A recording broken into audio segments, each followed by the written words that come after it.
Soy la maestra Concepción Chávez Jaramillo, perteneciente al Instituto de Estudios Avanzados Universitarios, incorporado a UNAM, y el día de hoy les voy a hablar sobre el sistema respiratorio. El objetivo de esta plática es darles a conocer los pasos a seguir para la evaluación a nivel pulmonar. Hablaremos un poco de la anatomía básica del sistema cardiorrespiratorio, también de la fisiología del aparato respiratorio que incluye la hematosis, el barrido ciliar, capacidades y volúmenes y la mecánica de la tos. Haremos la diferenciación entre el concepto de rehabilitación y terapia pulmonar y propiamente entraremos a la evaluación del sistema respiratorio, que incluye evaluar el dolor, la disnea, la tos, expectoración y también una inspección tanto de manera general como estática y dinámica. Además de eso, evaluaremos los ruidos respiratorios por medio de la auscultación, hablaremos de la espirometría, fuerzas y resistencias musculares, también del intercambio de gases y de las pruebas que se utilizan para valorar la tolerancia al esfuerzo. El sistema respiratorio está compuesto desde la nariz hasta la unidad más pequeña, que es el alveolo. La nariz, por medio de las vibrisas, tiene la función de filtrar, humidificar y calentar el aire que inspiramos. Debajo de ella podemos encontrar esta estructura que se llama faringe, la cual se divide en nasofaringe, orofaringe y orofaringe, estructuras que nos permiten el paso o la conducción del aire. Por debajo encontramos la laringe, la cual tiene un cartílago en forma de hoja que es muy importante, llamado epiglotis.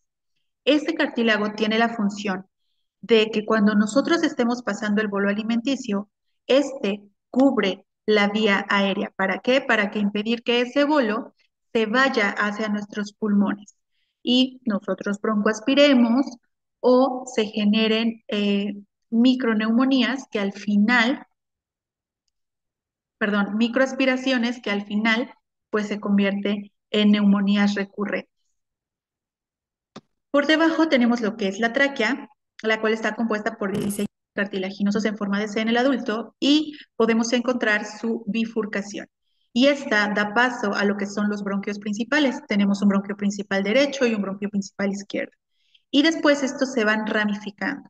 Y podemos encontrar los bronquios lobulares, los bronquios segmentarios, después podemos encontrar los bronquiolos terminales, bronquiolos respiratorios, conducto alveolar, saco alveolar y hasta llegar a la unidad más pequeña que es el alveolo. Nosotros tenemos 23 generaciones de bronquios. Quiere decir que estos se van ramificando hasta generar 23 generaciones. Nosotros tenemos zonas de conducción y zonas respiratorias. Como su nombre lo dice, las zonas de conducción son las que nos permiten el paso del aire para que llegue hasta nuestras zonas respiratorias y ahí se haga este intercambio de gases. Dentro de las zonas de conducción tenemos lo que es la cavidad nasal, la faringe y la laringe. Y las zonas respiratorias van a ser las que estén participando en este intercambio de gases. Las zonas respiratorias se consideran a partir de la 17 generación bronquial hacia abajo. Entonces, estas zonas son las que sí van a estar participando en el intercambio de gases, por eso su nombre de zonas respiratorias. Las demás, pues, siguen siendo zonas de conducción. Existe una estrecha relación entre el aparato respiratorio y nuestra cavidad torácica. Quiere decir que los pulmones junto con la cavidad torácica forman una especie de doble cámara, ya que el volumen de una repercute en el volumen de la otra. Si una tiene una buena expansión, por ende, el otro también va a tener una buena expansión. Por eso es importante eh, la flexibilidad a nivel de nuestra caja torácica. Cualquier deformidad a nivel de la caja torácica, pues obviamente restringe la expansión y por tanto restringe la expansión pulmonar. Como podemos observar, justamente en el caso de la pleura pleura parietal. La pleura que colinda con nuestros pulmones se le conoce como pleura visceral. El ciclo respiratorio está compuesto por una inspiración y por una expiración. ¿Cómo es que se da la inspiración? Bueno, la inspiración se da por un aumento de volumen de la caja torácica y por lo tanto de los pulmones. Y se debe a la contracción de músculos, en este caso que son los intercostales externos y el diafragma. Recordemos que el diafragma es el músculo inspiratorio por excelencia, pero no nada más es gracias a la contracción muscular, sino que también hay un cambio de volumen para que facilite la entrada de aire. En este caso, un aumento de volumen pulmonar ocasiona un descenso de la presión intrapulmonar. Quiere decir que la presión intrapulmonar tiene que ser menor a la presión atmosférica para que facilite la entrada del aire. Entonces, a esto se le conoce también como ventilación pulmonar negativa. La otra parte del ciclo respiratorio, pues, es la expiración. Recordemos que la expiración es un proceso no forzado, simplemente se debe a la relajación de los músculos intercostales externos y del diafragma, y también al cambio de presiones. Ahora va a ser lo contrario. Yo necesito que a nivel intrapulmonar haya un aumento de presión con respecto a la presión atmosférica. ¿Para qué? Para que facilite la salida del aire. Como podemos ver en este esquema, en el primer dibujo, la presión intrapulmonar va a ser menor a la presión atmosférica y hay contracción de los músculos intercostales externos y el diafragma. Esto permite que la caja torácica se expanda y facilite la entrada de aire. Por lo tanto, los pulmones, el volumen de los pulmones también se va a modificar. Llega un momento en que las presiones se igualan y entonces es el periodo de la expiración, de la relajación muscular. Aquí se relajan los músculos intercostales externos y el músculo diafragma. Y lo que va a hacer es que la caja torácica regrese a su estado normal o a su estado inicial y por ende favorezca la salida del aire. Y recordemos que a nivel interpulmonar la presión ahora va a ser mayor a la presión atmosférica. Como lo mencioné hace un momento, la expiración es un proceso no forzado, simplemente se debe a la relajación de los músculos inspiratorios. Pero ¿qué pasa si yo necesito sacar más aire del que hago con una expiración no forzada, con una expiración basal, por así decirlo? Yo echo mano de los músculos expiratorios. Y dentro de los músculos expiratorios tenemos los intercostales internos y los músculos abdominales, oblicuo, recto y transverso del abdomen. Esto me permite a mí sacar mayor cantidad de aire. Se podría decir que es una expiración forzada. Ahora, hablemos de las propiedades físicas de los pulmones. Los cambios que hay a nivel del volumen pulmonar se dan gracias a tres propiedades físicas que tienen los pulmones. Primero, distensibilidad, que es la capacidad que tienen los pulmones de expandirse. Segundo, elasticidad, que es la tendencia que tienen los pulmones a volver a su tamaño inicial, o sea, la capacidad de retracción. Después, tensión superficial. Esta participa en la retracción pulmonar durante la expiración. Quiere decir que gracias a la tensión pulmonar y también a volumen residual, esto impide que nuestros pulmones colapsen o se vacíen completamente. Ahora hablemos de las diferencias anatomofuncionales entre la vía aérea del niño y del adulto. Es importante conocerlo porque no vas a poder evaluar de la misma manera a un adulto que a un niño y por lo tanto la intervención tampoco será igual. Primero, la diferencia entre el tamaño y el calibre. Recordemos que entre menos diámetro tenga una estructura, va a haber mayor resistencia al flujo de aire. Aquí nosotros tenemos un corte transversal de la tráquea. En un niño, la luz tiene un diámetro de 3 milímetros y en el adulto tiene un diámetro de 8 milímetros. Quiere decir que en el niño va a haber mayor resistencia al flujo de aire. ¿Qué pasa si el niño presenta edema de 1 milímetro?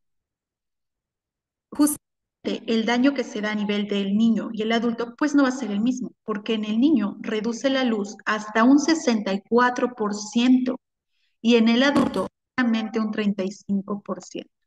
Entonces, un edema subglótico que sea de 1 solo milímetro me puede ocasionar en el niño una obstrucción en la vía aérea y que esto se consideraría como un caso de emergencia a tratar. ¿Por qué? Porque al tener obstrucción en la vía aérea no va a entrar el aire que yo necesito para pues las funciones propias de mi sistema respiratorio. Otra estructura importante son las narinas, ya que en el niño la narina pues es muy estrecha. Por eso cualquier tapón de moco en el niño afecta muchísimo. ¿Por qué? Porque por la posición de la epiglotis es alta, a diferencia en el adulto, cuando nosotros vamos creciendo va descendiendo, pero en el niño es alta y aparte tiene forma como de omega, es un poquito más cerrada. Y en esta cuestión, el niño, gracias a la posición de de la epiglotis, su respiración principalmente es nasal.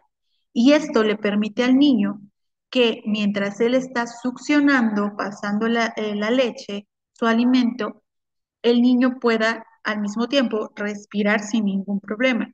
Entonces, ¿qué pasa cuando el niño presenta tapones de moco? Pues su vía principal de respiración se obstruye, entonces tiene que ir compensando con respiración a nivel de la boca y esto le dificulta mucho, le causa mucho trabajo respiratorio, aumenta el trabajo respiratorio y le causa dificultad para respirar. Otra diferencia entre el niño y el adulto es la lengua. El niño tiene lengua prominente que incluso pues cubre lo que es la cavidad oral, ocupa la cavidad oral y en este sentido eh, también es un factor de riesgo en niños sanos porque muchas veces la misma lengua obstruye la vía respiratoria. Y bueno, ya no hablemos de niños que tienen, por ejemplo, algún síndrome que cause que la lengua sea aún más grande que a comparación de un niño aparentemente sano. Entonces, eso también lo tenemos que tomar en cuenta. Otra cosa es dónde está localizada la laringe. La laringe en el neonato se encuentra a la altura del cuerpo de la primera vértebra cervical y la glotis se relaciona a la altura del cuerpo de esta vértebra. En el adulto, la laringe ya va a estar a nivel del borde inferior de la tercera vértebra cervical y la glotis se relaciona a nivel de la quinta vértebra cervical. Quiere decir que conforme vamos creciendo, esta va descendiendo. Otra característica importante es la forma que tiene la laringe, ya que en el niño tener forma de embudo. De los 8 a los 10 años todavía la laringe tiene forma de embudo, siendo su punto más estrecho el cartílago cuspidez y en el adulto ya es en forma cilíndrica, siendo su punto más estrecho las cuerdas vocales. Por la forma que tiene la laringe en el niño, es mucho más fácil que se pueda obstruir. La diferencia de tamaño de la tráquea, la diferencia entre el tamaño y el calibre va a estar dado por la talla y el peso. En este sentido, no hay diferencia relacionada con el sexo de las personas. Y bueno, dada la menor superficie luminal que hay en el niño, pues requiere de menor cantidad de moco para que se produzca una obstrucción de la vía aérea. Recordemos que el niño produce mayor moco que el adulto.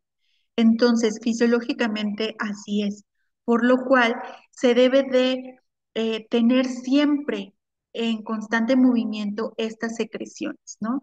Y esto se hace por medio de higiene bronquial, por medio de mantención de un buen barrido mucociliar, etcétera. Entonces, sí es importante conocer estas características para saber cómo nosotros podemos intervenir, obviamente, dependiendo de nuestra examinación, evaluación, diagnóstico funcional, pronóstico, hasta llegar al momento de la intervención.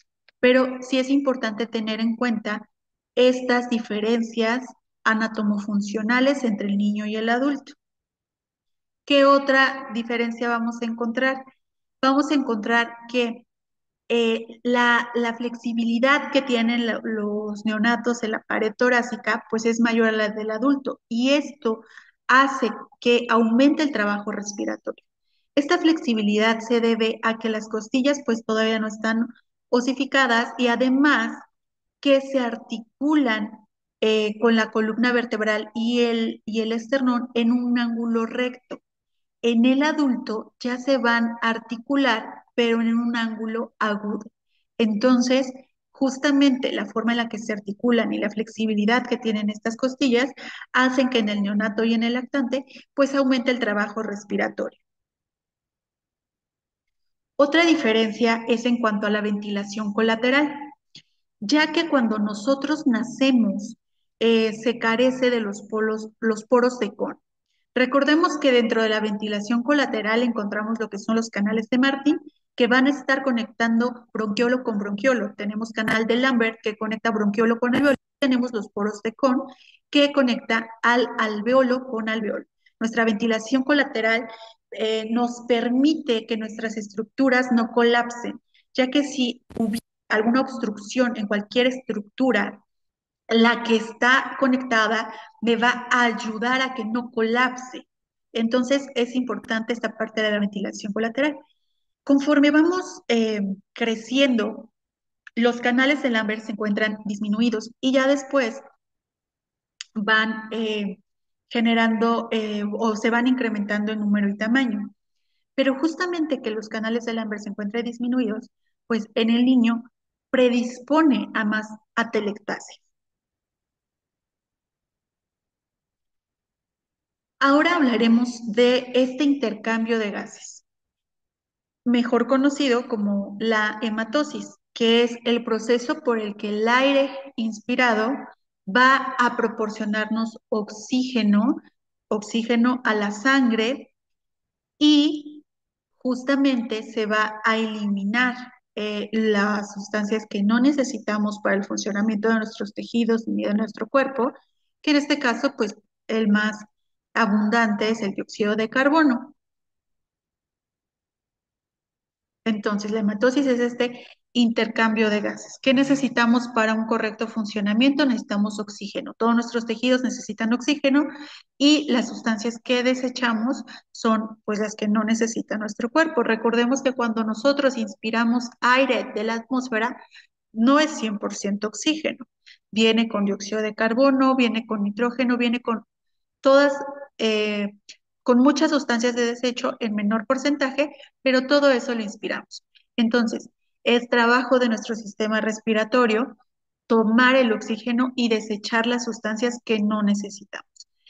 Y justamente aquí vemos lo que es la circulación menor y la circulación mayor. ¿Cómo es que la hematosis se está dando a nivel de los pulmones? Bueno, importante recordar que toda esta sangre pobre en oxígeno que mi cuerpo necesita nutrir de oxígeno tiene que pasar por el corazón para que después vaya hacia los pulmones. Entonces, por medio de las venas se recoge esta sangre pobre en oxígeno y va a ir hacia el corazón por medio de la vena cava superior e inferior. Va a llegar a lo que es ventrículo, ventrícula derecha va a pasar hacia el ventrículo derecho. Y esto lo hace justamente pasando por la válvula tricúspide. Una vez que la sangre ya está en el ventrículo derecho, tiene que pasar hacia el pulmón y esto lo hace por medio de las arterias pulmonares, pasando por la válvula semilunar y llega hacia los pulmones. Habíamos dicho que tiene que llegar a las zonas respiratorias, generación 17, 18, 19, 20, 21, 22 y 23. Generaciones bronquiales son las que se encargan justamente de hacer la hematosis. Cuando la sangre ya está rica en oxígeno, se necesita regresar o repartir a todos los tejidos de nuestro cuerpo. Es por eso que esta sangre regresa al corazón por medio de venas pulmonares. Va a regresar a la aurícula izquierda. Pasa por la válvula mitral hacia el ventrículo izquierdo y del ventrículo izquierdo por la válvula semilunar de la aorta para que justamente la aorta ramificaciones se encargue de proporcionar esta sangre rica en oxígeno, de repartir esta sangre rica en oxígeno a todos nuestros tejidos. ¿Para qué? Para su correcto funcionamiento. Ahora, el barrido ciliar es esta función que tienen nuestras células ciliadas justamente de estar movilizando esas partículas que inhalamos y que las vibrisas no pudieron atrapar. Las vibrisas atrapan partículas de hasta 10 micras, pero lo que esté por debajo de eso lo atrapa nuestro epitelio pseudoestratificado. Quiere decir que todo nuestro sistema respiratorio está cubierto por este epitelio, que es una especie de mucosa o que es una mucosa, y que justamente ahí nosotros vamos a tener estas células ciliadas, las cuales se van a encargar de estar movilizando ese moco y de poder desechar esas partículas que quedaron atrapadas. Entonces, para que haya un correcto funcionamiento a nivel del barrido ciliar, se necesita tener un equilibrio entre sus capas. Vamos a ver cuáles son las capas de esta mucosa. Primero, tenemos la capa mucosa o también conocida como capa gel, que actúa como barrera física y química. Su principal componente macromolecular son las mucinas. Justamente las mucinas dotan de moco, proporcionan de moco, y este moco es viscoelástico, que son propiedades reológicas del moco, que el moco necesita tener para que pueda funcionar de manera adecuada. Y esto, como ya les había mencionado, les permite capturar partículas inhaladas y que no pudieron atrapar las vibrisas, porque recordemos que gracias a nuestras vibrisas, pues se filtra el aire, se humidifica y se calienta para que pueda pasar por las vías respiratorias, perdón, las vías de conducción hasta llegar a las vías respiratorias. Después tenemos la capa del líquido periciliar o también conocida como capa sol. Esta capa es un medio acuoso de baja resistencia y es de baja resistencia porque necesitamos que los cilios realicen su barrido. Los cilios son estructuras que van a hacer un movimiento como en forma de látigo y esto oscila entre 13 y 15 Hz. Justamente esa frecuencia es la que se necesita para un correcto barrido ciliar. Y aquí alberga moléculas con actividad antibacteriana, antifúngica y antiviral. Y les hablaba justamente de las propiedades biológicas que necesita tener el moco para que justamente cumpla una buena función. Y tenemos lo que es la viscosidad. Esta es una característica que tienen los líquidos por los que las secreciones son capaces de desplazarse generando un flujo. A mayor presión y menor velocidad, mayor viscosidad. A mayor presión y menor velocidad va a haber mayor viscosidad. Si mi moco tiene mucha viscosidad, mis cilios no van a poder realizar ese barrido.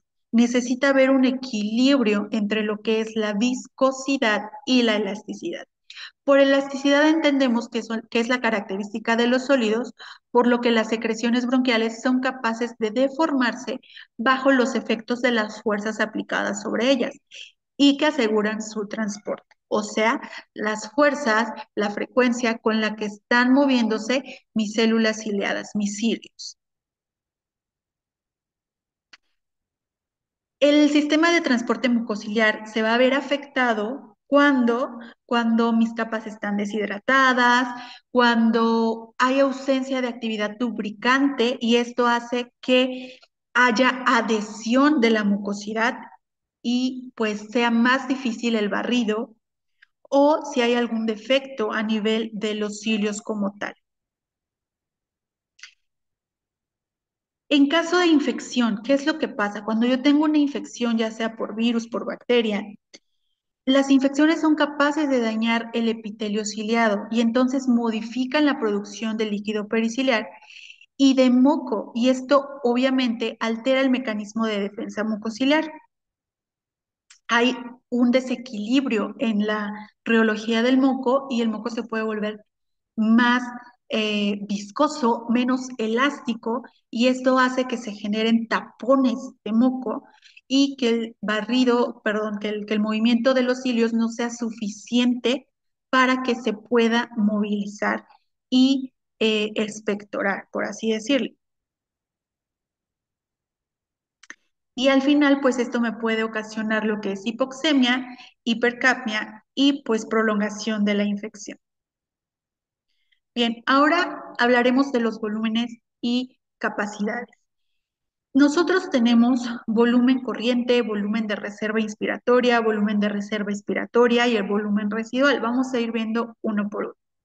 Volumen corriente es el volumen que se respira en una condición normal. O sea, lo que yo estoy respirando ahorita es mi volumen corriente, conocido como mi respiración basal, y que se aproxima a lo que son 500 mililitros.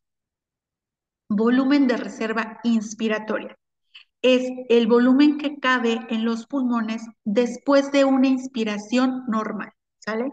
Entonces, el volumen corriente, recordemos que es mi respiración y que mi respiración está compuesta por un ciclo inspiratorio, por una fase inspiratoria y por una fase expiratoria.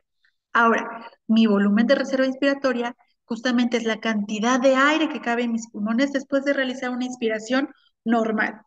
Y esto se aproxima a 3.000 mililitros. El volumen de reserva expiratoria es el volumen de aire que aún se puede expirar después de una expiración normal. Y justamente aquí en el volumen de reserva expiratoria, para que yo pueda sacar más aire después de una expiración normal, sí necesitaría la participación de ¿qué?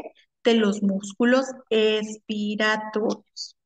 Y un volumen de reserva respiratoria normal es de 1.100 mililitros. El volumen residual es el volumen de aire que permanece en mis vías respiratorias y pulmones después de una expiración máxima. Quiere decir que yo cuando saco el aire no es que saque el aire total de mis pulmones ni el aire total de mis vías respiratorias, porque o mis vías de conducción. ¿Por qué? Porque obviamente si yo saco todo el aire, pues estos colapsarían, ¿no? Entonces mi volumen residual normal sería de 1.200 mililitros. Ahora, hablemos de las capacidades. Tenemos la capacidad vital, que es la suma del volumen expiratorio y el volumen de reserva expiratoria e inspiratoria. Es la cantidad de aire que se puede expulsar con una inspiración y expiración forzada. Y esto es igual a 4.600 mililitros. Tenemos la capacidad inspiratoria, que es el volumen corriente más el volumen de reserva inspiratoria. Quiere decir, el máximo volumen inspirado tras una expiración tranquila. Y esto corresponde a 3.500 mililitros. Tenemos lo que es la capacidad residual funcional, que es la suma de reserva expiratoria y del volumen residual, y esto es igual a el volumen que hay en los pulmones al final de una expiración tranquila, y justamente es de 2.300 mililitros. Tenemos la capacidad pulmonar total, que abarca lo que es el volumen corriente, el volumen de reserva inspiratorio, el volumen de reserva expiratorio y el volumen residual. Y es el máximo volumen que se puede expandir los pulmones y corresponde a 5.800 mililitros. En este dibujito podemos localizar lo que son los volúmenes y las capacidades. Entonces, si se dan cuenta, el volumen justamente es el aire que entra y sale en una respiración normal, que dijimos que era 500 litros. Después, volumen de reserva inspiratoria, la cantidad de aire que me entra después de una inspiración normal. Volumen de reserva expiratoria, la cantidad de aire máximo que yo puedo sacar después de una inspiración normal. Tenemos que la suma del volumen corriente más el volumen de reserva inspiratoria es igual a la capacidad inspiratoria y que de reserva inspiratoria pues es la capacidad. Ahora, hablemos del mecanismo de la tos. Recordar que la tos es un mecanismo de defensa que tiene nuestro sistema respiratorio. ¿Para qué nos sirve? Nos sirve para expulsar secreciones, nos sirve para expulsar cuerpos extraños justamente de mis vías respiratorias. La tos puede ser voluntaria o refleja como tal. Y nosotros, dentro de la terapia pulmonar, tenemos tres técnicas que podemos utilizar para justamente despejar nuestras vías aéreas de lo que son estas secreciones o cuerpos extraños. Y lo que tenemos es la tos dirigida, la tos provocada y la tos asistida, que puede ser manual y mecánica. La tos tiene fases. La primera fase es la fase inspiratoria. Aquí va a entrar aire, se abre la glotis y después paso a la segunda fase, que es la fase de compresión. En esta fase, la glotis se cierra y entonces hay contracción de los músculos expiratorios. En la tercera fase, que es una fase expiratoria, la glotis se abre para dejar salir el aire a gran velocidad y esto hace que se dé la expulsión. La rehabilitación pulmonar es una intervención integral basada en una evaluación exhaustiva del paciente de terapias diseñadas a medida que incluyen, pero no se limitan, a la formación y educación en el cambio de comportamiento y está diseñado para mejorar el estado físico, psicológico de las personas que tengan enfermedades crónicas respiratorias y promover la adherencia a largo plazo para mejorar la salud. Quiere decir que dentro de la rehabilitación pulmonar no nada más se encuentran neumólogos, médicos especialistas en rehabilitación pulmonar, terapeutas físicos, sino que también tenemos nutriólogos, psicólogos, terapeutas ocupacionales. Es un equipo multidisciplinario enfocado a qué? A promover la adherencia a largo plazo del paciente con enfermedades crónicas respiratorias para mejorar su salud. Es por eso que hay mucha diferencia entre lo que es la rehabilitación pulmonar y la terapia pulmonar. La terapia pulmonar es una parte de la fisioterapia que evalúa al paciente respiratorio, establece la pauta terapéutica y aplica los procedimientos fisioterapéuticos con el objetivo de prevenir, curar y o estabilizar las afecciones del sistema toracolumbar. Entonces aquí nosotros, como parte de la fisioterapia, seguimos el modelo de intervención fisioterapéutica. Nosotros utilizamos técnicas específicas para prevenir, curar o estabilizar afecciones del sistema tóraco-pulmonar. ¿Cuáles son las funciones principales de la terapia pulmonar? Ayudar a la expulsión de secreciones para que el árbol respiratorio se encuentre limpio. Evitar la inflamación e infecciones secundarias. Disminuir la resistencia a vías aéreas. Incrementar el intercambio de gases y reducir el trabajo respiratorio.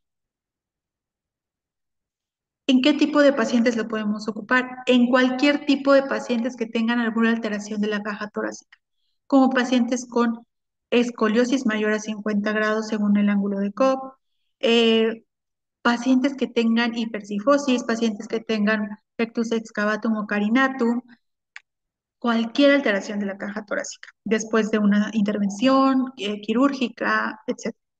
alteraciones de la estructura ósea, ligamentosa, musculares y pleurales del tórax. Cualquier paciente que tenga alteraciones, ya sea que tenga a lo mejor eh, por ejemplo, pacientes con síndrome de Down que tienen hiperflexibilidad, que como ya vimos en las diferencias anatomofuncionales, justamente la flexibilidad que se tiene a nivel de la caja torácica hace que aumente el trabajo respiratorio. Por ejemplo, pacientes que tienen problemas neuromusculares como una distrofia, eh, son pacientes que van debilitando sus músculos y por lo tanto también los músculos respiratorios. Esto aumenta el trabajo respiratorio. Llega un momento en el que para ellos ya es difícil, pues como tal el ciclo respiratorio, y es ahí donde también nosotros podemos participar. Pacientes con derrames pleurales, pacientes con atelectasias, pacientes con bronquiectasias, con neumonía, etcétera. Infecciones respiratorias frecuentes. También hay muchos pacientes que tienen infecciones respiratorias frecuentes y esto se puede deber a muchísimas cosas, ¿no? Pero hay algo que muchas veces nosotros pasamos desapercibido y son las microaspiraciones. Las microaspiraciones cuando no hay una buena deglución o cuando la epiglotis no está cerrando adecuadamente pues nuestras vías respiratorias, la entrada a la vía respiratoria, es muy frecuente que estos pacientes, al generar microaspiraciones, pues tiendan a infecciones recurrentes. Producción excesiva de moco, como en una fibrosis pulmonar, como una fibrosis quística o cualquier patología que me cause una hipersecreción. Pobre tolerancia al ejercicio. También pacientes que tengan pobre tolerancia al ejercicio, nosotros también podemos ayudarlo mucho con terapia pulmonar. Y bueno, aquí solo para mencionar algunas patologías en las que nosotros podemos intervenir. Contraindicaciones. En este caso, no se puede aplicar terapia pulmonar a pacientes con coagulopatías, en estado epiléptico, que tengan fracturas de costillas, justamente por el tipo de presiones que se hacen a nivel del tórax, y aumento de presión intracraneal. ¿Por qué? Porque hay técnicas que hacen que aumente la presión intracraneal. Entonces, en este caso, no se podría hacer, por ejemplo, en pacientes con eh, hidrocefalia, aunque tengan la válvula de derivación funcionando adecuadamente, hay ciertas técnicas que no se pueden aplicar en ellos. Y bueno, es importante no olvidar que antes de realizar cualquier intervención debemos de tomar en cuenta la edad del paciente, su capacidad de cooperación, también la capacidad que tenga el paciente de seguir instrucciones, ya sea de manera activa, pasiva asistida, o si nosotros podemos echar mano de técnicas manuales e instrumentadas. Bien, y entonces entraremos a lo que es la evaluación fisioterapéutica del sistema respiratorio. Recordar que nosotros pues seguimos el modelo de intervención fisioterapéutica y justamente en la parte de la examinación nosotros tendríamos que generar lo que es nuestra historia clínica. Debemos hacer la anamnesis, checar por aparatos y sistemas e incluir instrumentos de valoración médica. En cuanto a la evaluación, sabemos que nos tenemos que ir evaluando por medio de sistemas. En este caso nos vamos a enfocar en lo que es el sistema respiratorio. Recordar que en cuanto al diagnóstico, tenemos que basarnos conforme a la CIF y recordar que en este caso nosotros hablamos de deficiencias, limitaciones y restricciones. Deficiencias en funciones y estructuras corporales, limitaciones en la actividad y en la participación. Diagnóstico, saber que tenemos que establecer objetivos a corto, mediano y largo plazo y que los objetivos están basados conforme a las necesidades del paciente. También a nosotros nos corresponde guiar al paciente para que los objetivos que se establezcan sean objetivos realistas y alcanzables. Bien, entonces vamos con la parte de la semiología. Aquí, ¿qué tenemos que evaluar? Tenemos que evaluar justamente la parte de la disnea. Saber que la disnea es un síntoma asociado al esfuerzo que induce al paciente a disminuir su actividad, lo que origina una deshabilitación ante el esfuerzo. Según la Asociación Americana de Tórax, la asociación lo define como una experiencia subjetiva de malestar respiratorio que engloba sensaciones cualitativamente distintas y de intensidad variable.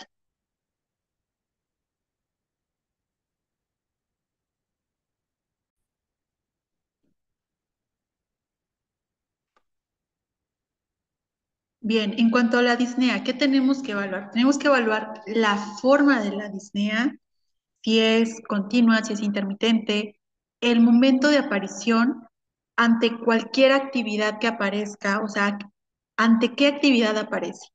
Al subir 5 escalones, al caminar distancias cortas, eh, al moverme de un punto A a un punto B, ¿en qué momento aparece? El tipo de disnea y los factores que la desencadenan. Y para eso nosotros tenemos una escala que es la Medical Research Council modificada, en donde nosotros podemos cuantificar la percepción del paciente. Entonces, en este caso va del 0 al 4 y el paciente tendrá que darle un valor numérico a la percepción de su disnea. También tenemos la escala de Borg modificada, que va del 0 al 10 y pues también el paciente tendrá que darle un valor numérico a la percepción de la disnea que está teniendo ante ciertas actividades.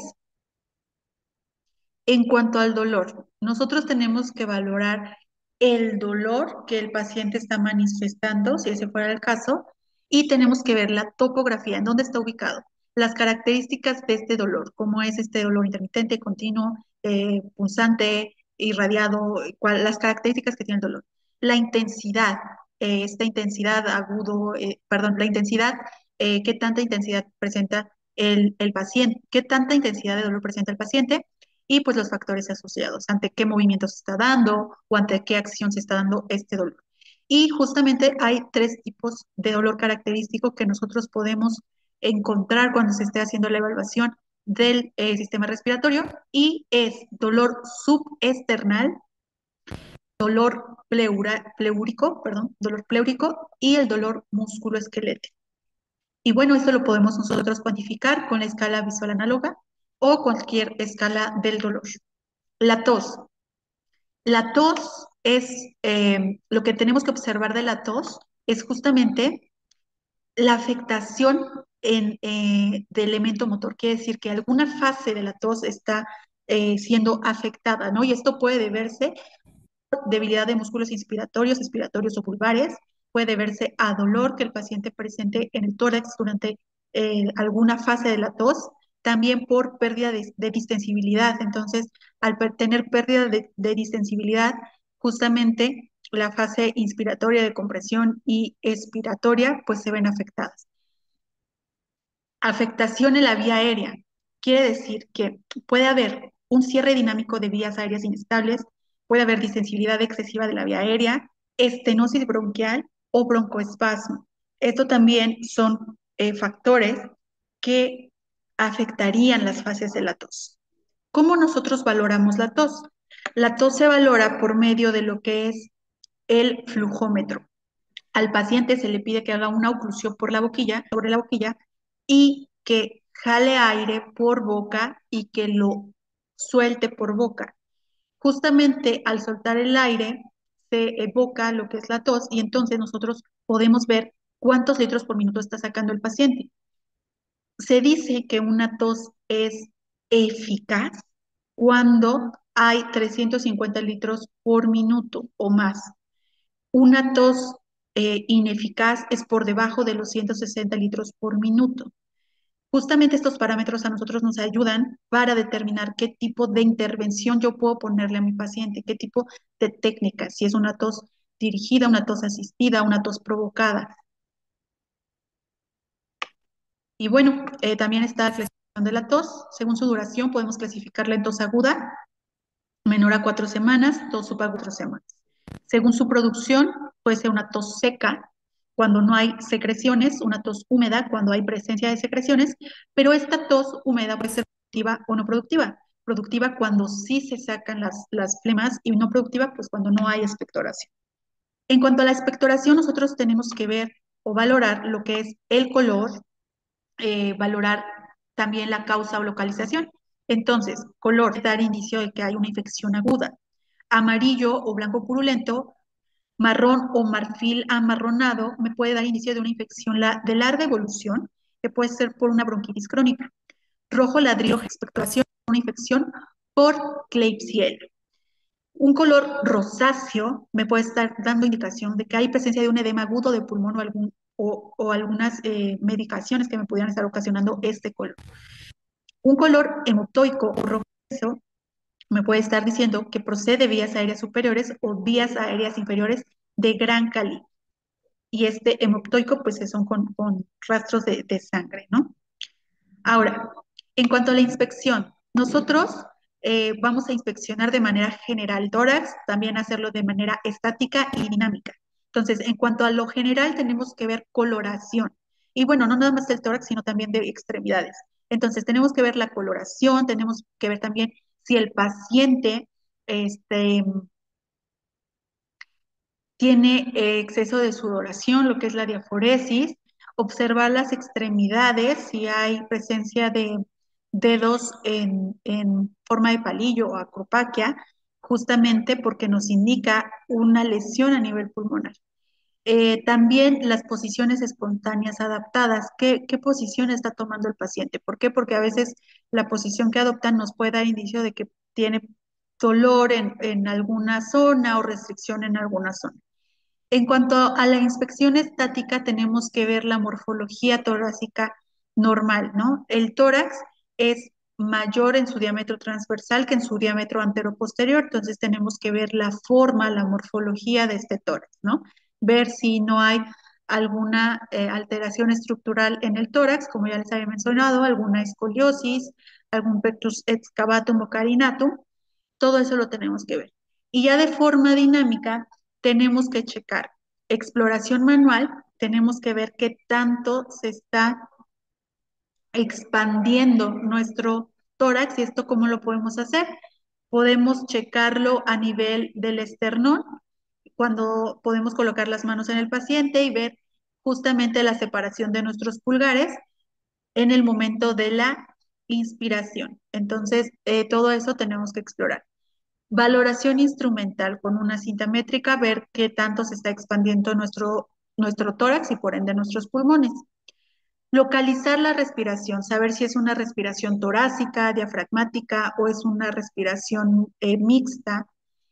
Coordinación toracoabdominal, también ver justamente la coordinación entre esta respiración torácica y abdominal.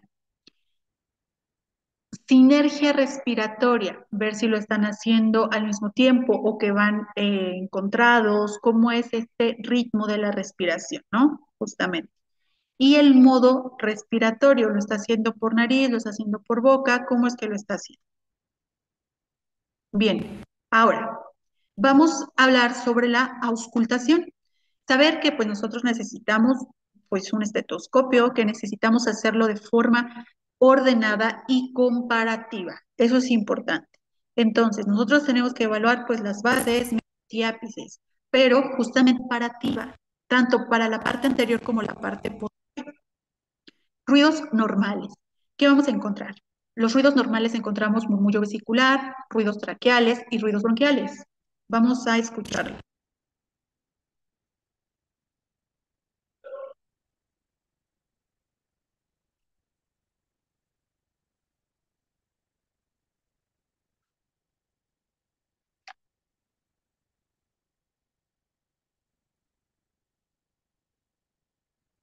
Bien, como se pudieron dar cuenta, como pudieron escuchar, los ruidos en el adulto son más tenues y en el niño son un poco más fuertes. Ahora, ruidos anormales. ¿Qué tipo de ruidos anormales podemos encontrar? Podemos encontrar roncus, generalmente en las vías aéreas superiores, estertores en el nivel de bronquios, estertores crepitantes a nivel de los alvéolos, sibilancias tanto en vías aéreas superiores como inferiores y nos está dando señal de obstrucción, estridor en laringe y tráquea.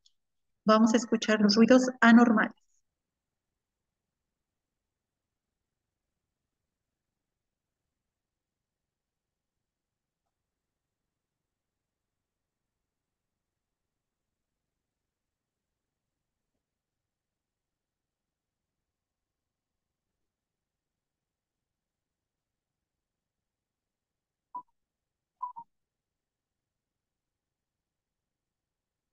Bien, ahora, justamente de la espirometría.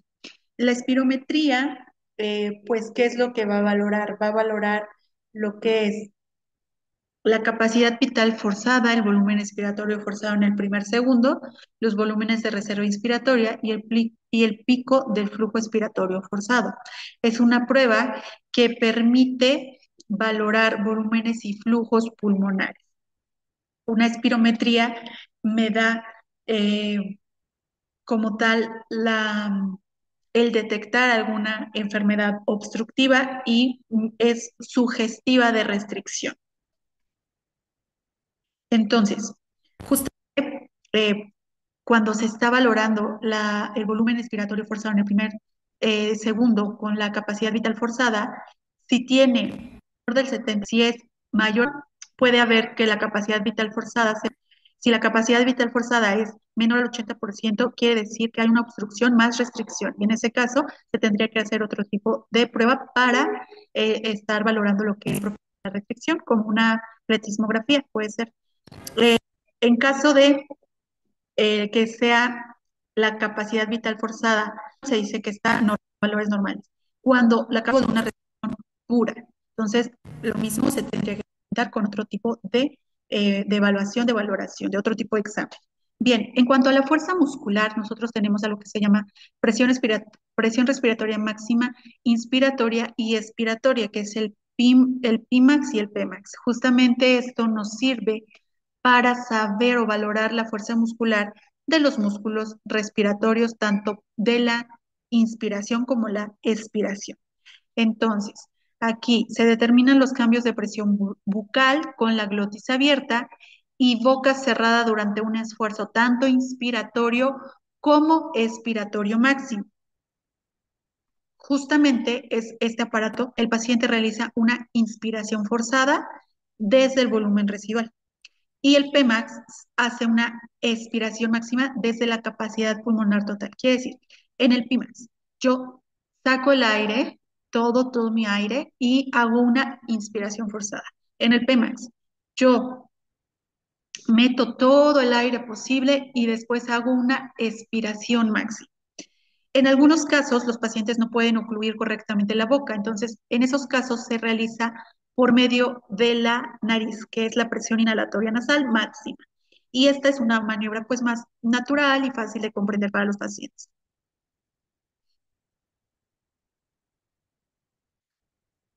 En cuanto a la evaluación de este intercambio de gases, tenemos algo que se llama gasometría, justamente valora el intercambio pulmonar de gases y el estudio de las alteraciones del equilibrio ácido-base.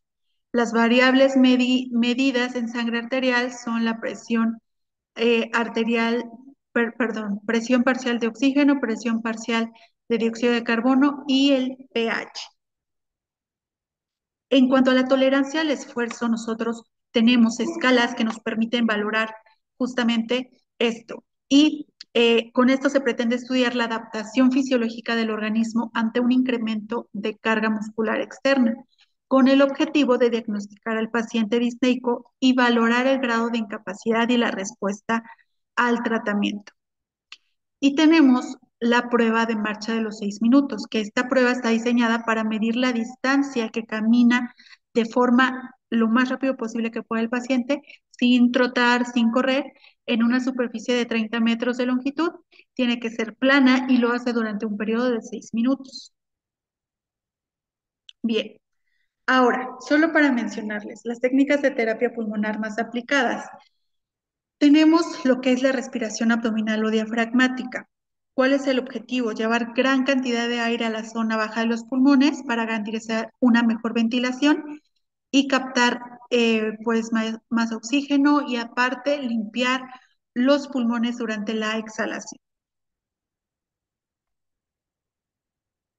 Tenemos la respiración costovasal. El objetivo de esta respiración es llevar gran cantidad de aire a las zonas bajas de los pulmones, también para garantizar una mejor ventilación, captación de oxígeno y limpieza pulmonar. Respiración sumada. Nos ayuda para mejorar la distensibilidad pulmonar y favorecer el intercambio de gases. Justamente la respiración sumada es ir metiendo fracciones de aire hasta llegar a mi capacidad pulmonar total. Respiración glosofaringea. Esta técnica favorece el intercambio gaseoso, mejora la disnea y ayuda a estabilizar la saturación de oxígeno. Y esta se hace por medio de la boca y es como si se dieran bocanadas de aire igual por fracción hasta llegar a mi capacidad pulmonar total. Expiración lenta prolongada. Esta la utilizamos cuando hay acumulación de secreciones bronquiales. Ejercicio con débito inspiratorio controlado, o mejor conocido como EDIC. Este me ayuda cuando hay acumulación de secreciones en espacios aéreos periféricos y lo puedo utilizar cuando hay neumonías o atelectasias localizadas. También tenemos técnicas de higiene bronquial. Tenemos técnicas de higiene bronquial instrumentadas y no instrumentadas. Dentro de las no instrumentadas está las técnicas expiratorias como la técnica de expiración forzada y la tos, con todas sus variables, tos asistida, provocada y dirigida. Y también tenemos coadyuvantes, que en este caso sería el drenaje postural y la vibración. En cuanto a las instrumentadas, tenemos la presión expiratoria positiva, tenemos dispositivos específicos que oscilan, tenemos la Flutter, RC Corner y aeróbica. También tenemos la oscilación de alta frecuencia, o mejor conocido como chaleco percutor, y el sistema mecánico de insuflación-exuflación, o conocido como máquina de tos. La expiración lenta total con glotis abierta en infralateral, o también conocido como EDGOL. Esta técnica es específica para adultos y adolescentes. ¿Por qué? Porque necesitamos que tengan cooperación y aparte que puedan seguir indicaciones. Se utiliza en patologías agudas y crónicas que cursen con broncorrea, con exceso de secreciones o dificultad para expectorar.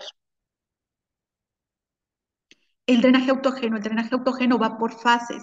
Tenemos la fase de despegar, acumular y evacuar.